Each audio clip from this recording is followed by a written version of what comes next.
Alors bonjour à tous, c'est Puish. Aujourd'hui, on se retrouve pour la critique d'un film que moi personnellement j'attendais avec impatience et effroi en même temps. Un film complètement incroyable. Je vais vous faire la critique de The Flash. Donc un film de super-héros sorti cette semaine. Il dure 2 h 30 et comment aborder ce film si ce n'est à dire que finalement, le film que on a vu en salle là, qui est totalement hallucinant par bien des aspects, ce film-là, en fait, finalement, je pense qu'il est aussi chaotique que sa production, parce que The Flash, c'est un ancien projet de Warner pour les films d'ici. C'était un projet un peu de reprendre donc le comics Flashpoint que je vous conseille d'ailleurs, qui est. Alors moi, Flash, c'est un personnage que j'apprécie pas particulièrement en solo. Par contre, c'est vrai que j'aime bien quand il est avec les autres. Et c'est vrai qu'une de ses rares aventures qui est vraiment excellente, enfin rare pour moi, à mon goût, en tant que lecteur de comics, c'est Flashpoint. C'était vraiment excellent. Mais il s'en inspire, mais finalement, c'est pas vraiment ça. En fait, le film est plus un espèce de remake. En fait, c'est une version de Retour vers le futur 2, mais dans une version super-héroïque. Il y a plein de problèmes. Il y a plein de trucs qui vont pas. Le film, il est complètement hallucinant, ce film. C'est vrai que finalement, malgré des bandes annonces assez longues qui montraient énormément de choses, finalement, on savait pas trop, avant que le film démarre, qu'est-ce qu'on allait voir finalement. Et j'ai envie de dire, le film est un énorme bordel. Production commencée en 2015, un budget alors qu'il n'a cessé de gonfler au fil des reshots, des écritures, réécritures de scénarios, des acteurs qu'on fait venir, qu'on met pas au montage. Alors apparemment il y aurait 4 versions du film et 4 fins différentes. C'est complètement en fonction des années, des époques, qu'est-ce qu'ils ont voulu faire, parce que Warner de toute façon est complètement perdu avec un coup avec le Snyderverse, un coup ils sont partis, ils ont voulu faire autre chose, maintenant ils jettent tout à la poubelle et ils vont partir sur une nouvelle série de films avec James Gunn aux commandes. Moi personnellement je suis pas chaud du tout. Moi personnellement Zack Snyder c'est un réalisateur que j'adore. Je trouve il avait réussi à moderniser Superman d'une façon. Man of Steel, c'est vraiment un film qui est énorme. Moi perso j'adore ces films à lui. Mais bon, on y reviendra peut-être dans d'autres vidéos. Et finalement, The Flash, c'est un peu la conclusion de tout ça, mais c'est un peu même la conclusion là de ces films entre guillemets de super-héros, un peu à l'instar des Gardiens de la Galaxie 3. C'est un énorme what the fuck. Bah, le film démarre et on n'en croit pas ses yeux, quoi. J'ai envie de dire, on hallucine immédiatement. Le film démarre avec une scène où Flash comme ça se propulse à toute vitesse, une scène de course évidemment. Ça démarre par une petite mission comme ça avec Batman qui court après des criminels, une grosse course-poursuite à moto qu'on voyait un peu dans la bande-annonce. Et là, y a un immeuble qui explose, il y a des bébés d'une maternité qui sont propulsés dans les airs. Et là, on voit tout au ralenti, comme ça, Flash qui... Alors, ça fait marrer des gens, mais c'est normal parce qu'en fait... Moi, perso, j'ai bien aimé. Mais la qualité des effets spéciaux est complètement... Mais en fait, on n'en revient pas que ce soit aussi laid. Le costume de Batman, il est immonde. Les bébés qui volent, avec le chien, c'est immonde. C'est immonde. D'ailleurs, c'est chose complètement incroyable. Micro-spoiler, dans le générique de fin, on nous remet le chien comme ça. On se demande, mais qui peut dire oui à des trucs comme ça? Globalement, tout ce qui est effets spéciaux, c'est complètement raté. On a l'impression que le film, il est pas terminé. Enfin, pour moi, il est pas terminé. Pour moi, ils ont fait un énième montage. Ils ont fait les effets spéciaux à la va-vite, à la dernière minute. Je pense que les gars ont pas eu le temps de bosser. C'est vraiment... Ça, par contre, pour le coup, faut vraiment le voir pour le croire. Vraiment les personnages, vous savez, les acteurs qu'on remplace par leur modèle 3D, quoi, parce qu'ils font des trucs de fou, pas au hasard, ils volent, ils se prennent des coups de dingue, ils font des trucs de dingue. On voit en permanence que c'est totalement faux. On se retrouve à un niveau, je veux dire, veux dire, dans Matrix Reloaded, on se retrouve à ce niveau-là. Matrix Reloaded, pour l'époque, c'était incroyable. C'est vrai qu'aujourd'hui, quand on regarde, on se rend bien compte que les agents Smith, Neo, on se rend bien compte des passages où ils sont faux, bien sûr. Et on est peut-être même en dessous de ce niveau-là. Vous voyez ce que je veux dire?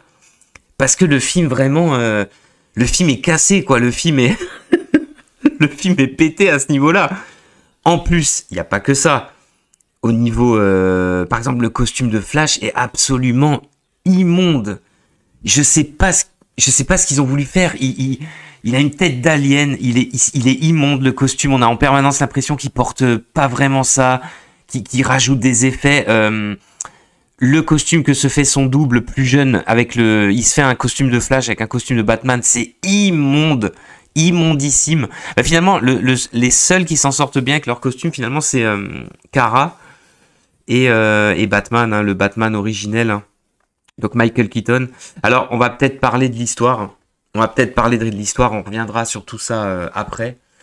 Donc l'histoire, si je peux vous résumer l'histoire. Donc ça commence comme ça sur les chapeaux de roue avec une grosse scène d'action, on va dire, grosse scène d'action. On a Flash comme ça qui aide Batman. Ils ont une discussion. Alors d'ailleurs, Ben Affleck, il a vachement minci. On a l'impression, alors je sais pas s'il allait en cure de désintox ou je sais pas trop quoi là parce qu'il picole ou j'en sais rien. En tout cas, il a vachement minci. On voit que c'est pas vraiment le même. Il a l'air un peu abattu comme ça, ou alors il s'en branle. Je sais pas trop. Moi personnellement, j'adore le Ben Affleck en Batman. Là, il a un costume bleu-gris, complètement immonde. Il a l'air tout bouffi dans son costume alors qu'il a maigri. C'est incroyable. C'est complètement fou. Ils ont une discussion et parce que, en fait, il va y avoir le procès du père de Barry Allen, donc de Flash. Donc, si vous n'avez pas suivi, hein, son père est accusé du meurtre de sa mère. Barry Allen, lui, ce jour-là, il était dans sa chambre quand c'est arrivé. C'est un concours de circonstances. On voit la scène très rapidement au début du film. C'est vraiment pas mal.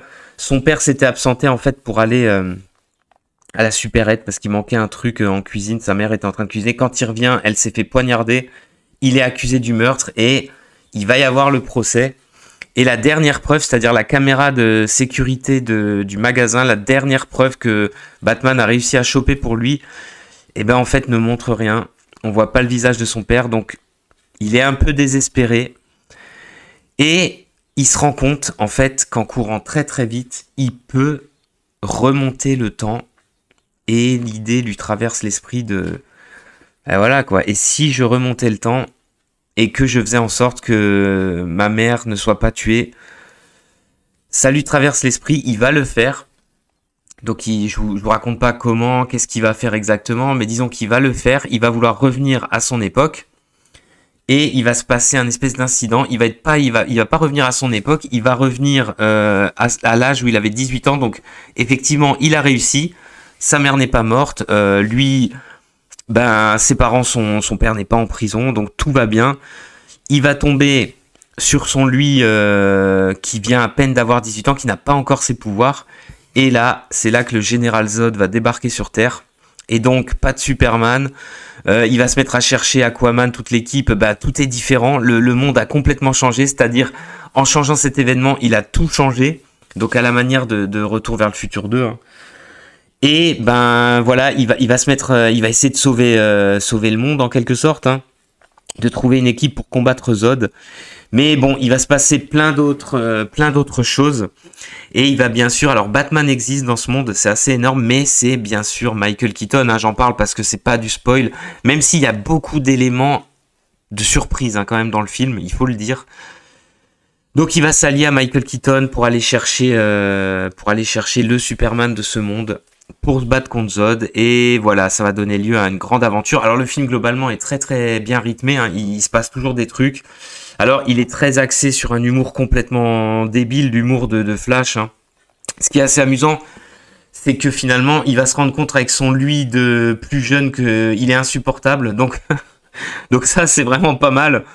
Après, on aime ou on n'aime pas. Moi, je pense qu'il y a un peu trop de traits sur l'humour, mais c'est le personnage qui veut ça. Il est un petit peu con, il peut pas s'empêcher de la ramener. C'est un peu en mode Spider-Man, quoi, mais en beaucoup plus idiot. Bon... j'ai trouvé que dans le cadre du film, ça passait quand même. C'était pas trop mal. Après, s'il y a bien un effet, par contre, qui est très très bien fait dans le film, c'est... On ne pense même pas qu'en fait, il y a un seul acteur qui joue les deux personnages. Ça, c'est vrai que c'est totalement bluffant. C'est très très bien fait. Par contre, globalement, la prestation d'Erza Miller, ben... Moi, je trouve qu'il est très bien dans le rôle. Alors, en dehors de toutes ces phrases, que ça aussi, c'est complètement dingue. Hein. Tous les problèmes qu'il a eu avec la justice, cambriolage, je sais pas ce qu'il y a eu, trafic de drogue. Enfin, il a fait n'importe quoi, des accidents. C'est un criminel. Ça, c'est complètement taré, quoi. Donc, je vais pas me pencher sur ces considérations-là, mais en tant qu'acteur, bah, déjà au niveau de Justice League ou de la Zack Snyder Justice, moi, je l'aimais bien en Flash. Là, moi, je trouve qu'il est très bien et franchement, dans le rôle, il porte le film sur ses épaules. Hein. Michael Keaton, il aide beaucoup en fait au fait qu'on apprécie le film. Il est pas ouf dans le rôle, mais bon, c'est Batman quoi. C'est le Batman d'avant. Il y a la musique, il y a le thème, il y a la Batcave, il y a le Batwing. Enfin, il y a tout quoi. Il y a tout est le film, il est bat validé, bat validé. J'ai envie de dire. Moi, personnellement, j'ai trouvé que même si, oui, il est vieux. Oui, c'est pas possible qu'il fracasse autant de soldats, autant de mecs comme ça. Je sais. Mais je sais pas. La nostalgie, en tout cas, a fonctionné à plein pour moi. Chose qui n'avait pas du tout marché pour No Way Home, qui était une bouse ignoble.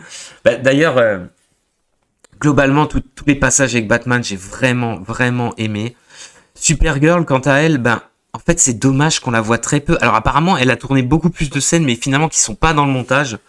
Elle sert vraiment d'adversaire surpuissant à Zod. C'est vraiment dommage. Zod, c'est pareil. Il débarque, c'est le méchant. Il est absolument pas développé. C'est vraiment très dommage qu'ils aient pas essayé de changer pas mal de trucs. Et puis moi, je veux juste dire quelque chose. Alors, je vais pas spoiler le film. Je vais pas parler des dernières séquences. Mais en réalité, dans ce film, il n'y a pas de réel... En fait, la menace, finalement, c'est Zod. Voilà. Moi, j'aurais pensé que ça, c'était peut-être le milieu du film et que après, il allait se passer autre chose. Ça, c'est un peu dommage. Alors, sans trop spoiler, je veux pas trop en dire. De toute façon, c'est sûr qu'il y a plein de trucs qui vont leaker sur Internet et ça parce que on voit énormément de caméos. Il y a une scène sur la fin qui est complètement dingo avec énormément de caméos, mais tout est dégueulasse. C'est vraiment dommage. Les effets spéciaux gâchent tout. Alors je sais pas si ce film à l'avenir va devenir l'espèce de Flash Gordon du film de super-héros. Un film tellement mal fait, tellement kitsch qu'il en devient culte. Mais en tout cas, malgré ses immenses défauts, eh ben moi, j'ai apprécié le film. Franchement. Je pense que sous tout ce gros tas de merde numérique immonde, ces mauvais choix artistiques, d'effets spéciaux, je pense qu'en dessous, il y a un bon film en fait. Le film, il a un vrai potentiel, on le voyait dès la bande-annonce, dès l'histoire. Moi, j'adore les histoires de voyage dans le temps, de paradoxe temporel, tout ce bordel, j'adore Batman. Moi, je trouve que revoir Michael Keaton, c'est quand même excellent malgré tout, même si c'est du pur fan service. Le film... Bah, finalement, il est spectaculaire quand même. Hein. En fait, s'il était bien fait, il serait ultra spectaculaire. Parce que finalement, ce qu'il nous montre, il y a plein de séquences qui sont complètement dingues, mais sauf que c'est ultra mal fait. Bah, au niveau de la réalisation, que voulez-vous? C'est le réalisateur de ça, hein, des deux films ça. Donc c'est, alors j'ai oublié son nom, comment il s'appelle? Andy, c'est Andy quelque chose, Muschietti, je sais plus quoi. Andy, moi je trouve que ça va, il a fait le taf. Il essaye de faire des trucs de ouf, mais seul problème, c'est que ça ressemble à rien. C'est que je pense, comme dit, le film a été fait, refait, refait, reshot dans tous les sens. Je veux dire, à un moment donné, on est comme Flash quand il arrête pas de remonter le temps et de tout changer, bah on sait plus quoi. Le film est la créature finalement est la créature qui nous présente quoi. Voilà, c'est un espèce de monstre. Personnellement, j'ai aimé. Il y a pas mal de trucs qui m'ont fait marrer. Il y a des répliques qui m'ont fait marrer. Il y a le Flash jeune, il est tellement con que parfois il m'a fait rire. En fait, malgré tout, franchement, quand je vois en fait, j'ai envie de défendre le film. Mais je pense que vous avez compris, même s'il a des aspects indéfendables, c'est surtout les effets spéciaux. Moi, j'ai envie de le défendre un peu et trop d'humour. Parce que Franchement, quand j'entends pire film de super-héros ever, mais sans déconner, mais putain, mais vous avez vu Ant-Man, s'il vous plaît? Ant-Man, il est dégueulasse. Ant-Man 3, c'est de la merde. Kang, il est à chier. Le film, il est osef total. C'est nul à chier. Franchement, il y a eu 1000 fois pire que ce film. Je vous dis, il aurait pas tous ces défauts visuels qui sont... C'est vrai, on a du mal à comprendre. Sachant que le budget du film, quand même, est plus que conséquent. Mais je pense que énormément de choses ont été en réalité gaspillées. En fait, en voyant ce film, on se dit, c'est un peu le nouveau Justice League quelque part. On se dit, mais quelle est la vraie version du film? Quel est le projet à la base? Qu'est-ce que ça devait être? Ça se trouve, pendant plusieurs années, on va avoir des pétitions de fans. Refaites-nous les effets spéciaux, faites-nous la vraie version de The Flash. C'est vrai qu'il y a des trucs, mais dégueulasses. Quand il est dans l'espèce de... Quand il voyage dans le temps, il y a une idée qui est vraiment pas mal. C'est vrai que ça fait penser à la machine à remonter le temps ou à voyager dans le temps. Je sais plus comment il s'appelle ce film. Lui, il est dans une sphère comme ça et il y a tout autour de lui comme une espèce d'horloge. Il y a tout un tas d'événements, de personnages. Comme ça, c'est assez particulier. Hein, faut le voir pour comprendre. Mais c'est vrai que dans l'idée, ça donne des images de fou. Mais comme c'est fait, c'est dégueulasse. C'est ignoble, voilà, ça nous sort du film, ça peut même faire rire. Moi, je comprends ceux qui sont marrés avec les bébés, par exemple. Ils sont tellement mal faits, mais c'est... mais même dans les combats de la fin, mais c'est tellement mal fait. On nous présente tout un tas de personnages, de guest stars. Ils sont tous en CGI, j'arrive pas à comprendre. Et puis ils sont hyper mal faits. Je veux dire, pourquoi vous faites des trucs comme ça à l'heure où on peut faire... je sais pas moi le truc merde j'arrive plus à le truc où on peut changer les visages là, je sais plus comment ça s'appelle. Bref, il y aurait eu d'autres solutions pour faire ça, ou alors si vous le faites, mais faites-le bien. Je vous promets, on dirait des cinématiques PS3, mais là pour le coup c'est la vraie vérité, c'est pas des blagues. Et c'est vraiment dommage car malgré tout, je pense qu'on peut retirer un certain plaisir de ce film. Moi, il me fait penser à Flash Gordon. C'est tellement kitsch, c'est tellement mal fait, c'est tellement con. Mais pourtant, c'est divertissant. Il y a une volonté, malgré tout, de faire un truc. Bon, c'est un film malade, ça c'est clair. Après, tout dépend C'est sûr que si vous aimez pas les films de super-héros... si vous aimez pas les films de super-héros, celui-là, oui, c'est sûr que celui-là, le bilan va être atroce. Vous allez détester, c'est clair. Si vous aimez comme moi les films de DC, personnellement, je trouve qu'ils sont quand même... Globalement, ils s'en sortent un tout petit peu mieux que Marvel, même si bon, c'est n'importe quoi aussi, DC, on n'y comprend rien. Enfin, ils s'en sortent mieux, non, qu'est-ce que je raconte? En fait, il y a les films de Zack Snyder, il y a Suicide Squad que j'ai bien aimé de James Gunn, puis il y a celui-là en fait. Peut-être que j'en oublie. Ah, il y a The Batman aussi, ça c'était pas trop mal. Mais bon... voilà, attendez-vous tout de même, si vous évitez tous les spoilers sur internet, attendez-vous tout de même à être bien surpris par certaines séquences, moi qui m'ont vraiment étonné. D'ailleurs, on se dit qu'ils auraient peut-être pu exploiter un peu plus ces séquences-là, peut-être mettre plus ça au centre de l'histoire, ça aurait été énorme. Mais j'en dirai pas plus. En tout cas, au pire, une bonne rigolade. Des fast pain toutes les 5 minutes, vous tapez le front, vous rigolez. Au mieux, vous êtes comme moi, vous dites putain, mais en même temps, c'est pas mal. Ça fait toujours plaisir de voir Michael Keaton, je suis désolé, ça c'est vrai que ça joue beaucoup quand même. Hein. Voilà, qu'est-ce que je pourrais dire d'autre? L'avenir nous dira, mais je pense qu'on va apprendre pas mal de trucs aussi sur la production du film, sur ce qui s'est passé. Je sais pas, à mon avis, on va apprendre pas mal de trucs. L'avenir nous dira s'il va devenir culte, finalement, ce truc. S'il y aura, comme Zack Snyder, une nouvelle version de The Flash, ce serait complètement incroyable, mais c'est pas impossible. Hein. J'espère malgré tout que le film va avoir... Alors peut-être que le bouche à oreille va peut-être jouer en faveur du film, je sais pas du tout. Mais bon, c'est assez incroyable. Bah écoutez, on va s'arrêter là pour cette critique et je vous dis à plus pour de prochaines vidéos.